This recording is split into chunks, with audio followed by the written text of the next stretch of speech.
Nkembo is a wonderful human being, and I think that shines through in this interview. I have gotten the privilege to meet so many awesome people through this podcasting endeavor, and if I could encourage everybody to do one thing, it would be to go into podcasting. I have been blessed beyond belief, but Nkembo is just incredible. The amount of introspection that he's done over the course of his life and all his travels is really remarkable. But it's nothing that we all can't do ourselves. And I think that's a critical takeaway for me.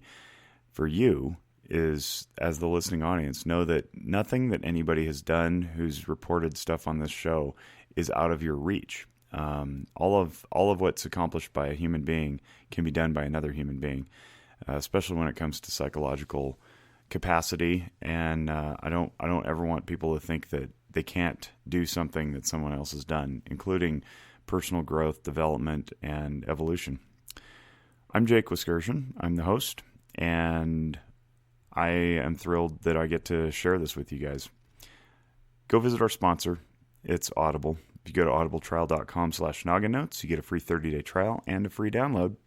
You get to keep the download even if you cancel the trial, but you probably won't, because Audible's selection of content is vast, and they have the power of Amazon behind them. So go to audibletrial.com/noggin-notes, get your free trial, get your free download, support them, support us, and most importantly, support your noggin by enriching it and expanding it with more information.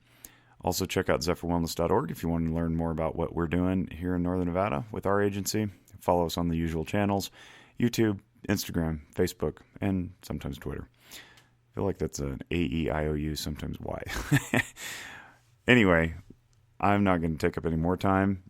Just sit back and enjoy Nkembo Kiala talking about really cool, inspirational stuff. What a positive guy. I hope that we can all be this positive in our lives. Welcome to Noggin Notes and Nkembo Kiala. How are you? I'm well, Jake. Thanks for having me. Dude, it's really a pleasure. I always get a little I don't know, fanboyish, geeked out when I get to talk to people from international waters or terrains, because I don't get to travel much, and so getting to speak to people from other countries and cultures is really cool. And you know our founder, Noggin Notes founder, Sifiso Rapinga, from high school, and I want you to tell that story. I want you to talk about yourself, but mostly introduce who you are and all the travels that you've traveled and all that stuff. Thanks, man. Again, really great pleasure being on this platform. Thanks again, Jake, for having me. So to the wider audience out there, my name is Nkembo Kiala. I'm originally from Angola, and I'm currently based in South Africa, Johannesburg. I'm an entrepreneurial leadership faculty member at African Leadership Academy. Our aim there is to develop the next generation of African leaders. But more to the interesting stuff about how I know the co-founder, right? Spreaker Rapinga. So Smiley, exactly. Spreaker and I were in the same matriculating class. So we had been in the same school since about primary school. Was it primary? Grade 8? Mm-hmm. And we grew up in that environment together, learning and mitigating the subcultures that existed in South African society at the time, which was very interesting because I think he was very instrumental in bridging racial relationships. Spreaker was known as Smiley, and a person that is constantly smiling is approachable, right?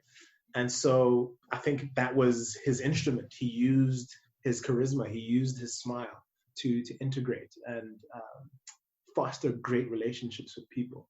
And I'm glad I'm able to look back and say he was an awesome guy till this day. Wow. Yeah, he really is an awesome guy. I certainly wouldn't be here if it weren't for him. Did you ever hear the story about how Noggin Notes was formed and how I came in the picture? No. Okay, so yeah, so So I have a fraternity brother from college who worked for IGT, International Game Technology. They build slot machines and design them for people who don't know. And IGT has a big market in Southeast Asia. China, Macau specifically is where Lauren went.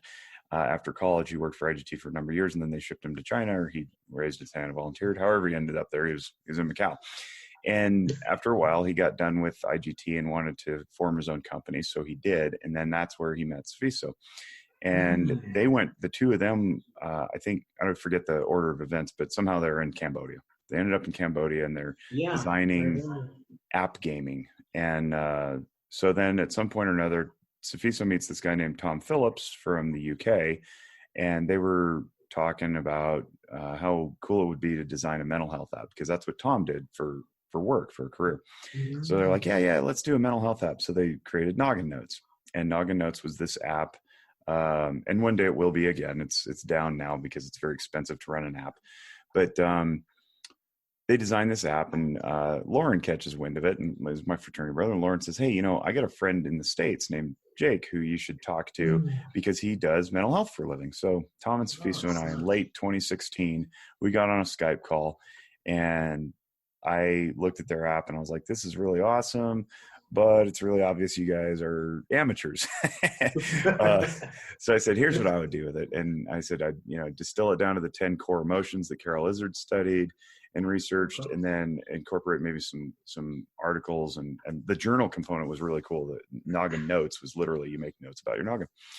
And they said, that'd be awesome. Thanks so much. They were super appreciative and all that stuff. And then they said, would you mind writing articles for us? And I said, yeah, I mean, I have a journalism degree, and I love writing, but I just thanks. I just completed about a year and a half of doing a radio show in Reno, where you pay for your own airtime and nobody listens to it because it's on, AM and whatnot.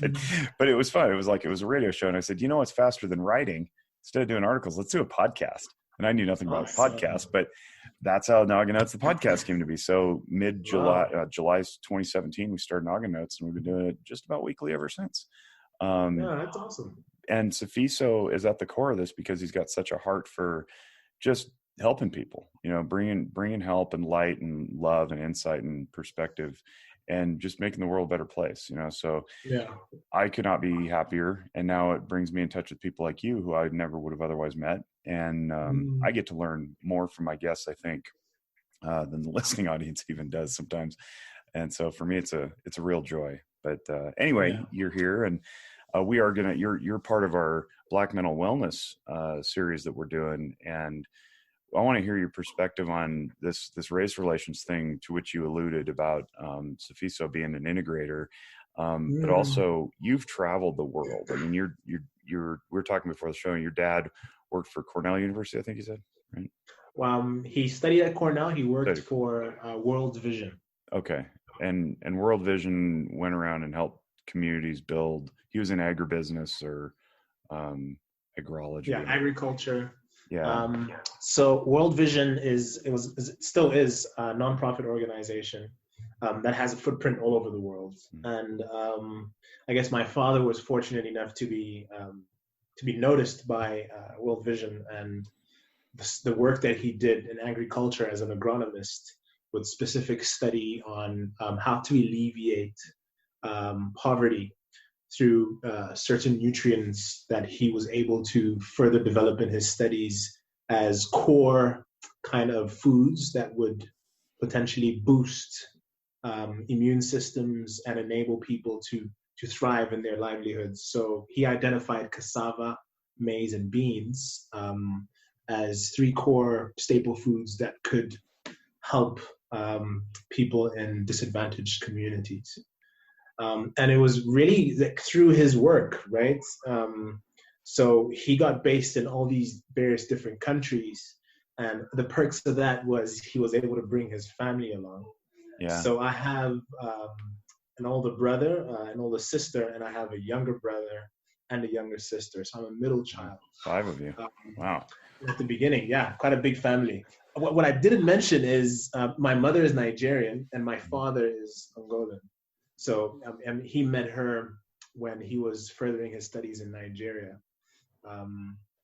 but it's just to build. So it's very important, I think, to notice people's roots, right? Where they come from. There's quite a lot of heritage in that, and it also there's a linkage, I think, to your mental health once you attach yourself to where you come from, right? And you fully embrace your history, your heritage. That kind of gives you that background or the key, the pivots that you would need to stand up and be yourself in the world, right? Because people are always full of doubt, I believe. And one way to defeat that doubt is to fully embrace where you come from and acknowledge that and appreciate that and leverage that when you move into spaces. You're talking about having an identity, really. Yeah, absolutely. That's it, right? I think that's something that a lot of us have struggled with. Oh, for sure. No matter where you are, finding that identity, and it's fluid. The identity is fluid, right? You build and shape and mold it as you travel through the world, but it has its origins, right? And I think it's important for you to stay in touch with the origins as you grow and build into this bigger, better self that you envision, right? So all of this, really, this whole journey, I think, has enabled me to become or build on better versions of myself to an extent, right? Because I think we have our ups and downs, but it's through experience that we realize what it is that we do want and what we don't want. Yeah, I think that's real. It's critical for one's own mental well-being to know where one is anchored, right? And Absolutely. And you can unanchor yourself and you can drift in the sea, to stick with that metaphor, and then eventually you want to return home. You have a home port of some sort. If you're adrift and an unmoored, if you will, it's very, very hard to get along and move and progress and develop and grow because you don't know where you originated. If your identity is always shifting, it can cause great anxiety and sometimes even panic in people when they don't have parameters, and boundaries. Absolutely. Where does your interest in mental health originate? I think it's kind of like an unforeseen consequence of all the drifting, as per se, if we're going to stick to the analogy, right? Because here I was, and my father and my parents kept on traveling to these different places. So here we are in the US, now we're moving to Kinshasa in Congo, and then we're moving to Rwanda, and then we're moving to Mozambique, and then we're passing through Zimbabwe, and then we're in South Africa. With all of that, you can easily lose yourself, right? And not be in touch with your core, who you are, and what life is it that you want to lead and how you choose to lead this life. And you can get trapped and distracted by what it is that we see within our surroundings. And a lot of what we see is not good for us. And hence, that is where I started to struggle with, say, mental health as per se. Because firstly, starting off in Congo, living in Congo is a very tough life, right? We're talking about people, it's a country that's stricken by poverty.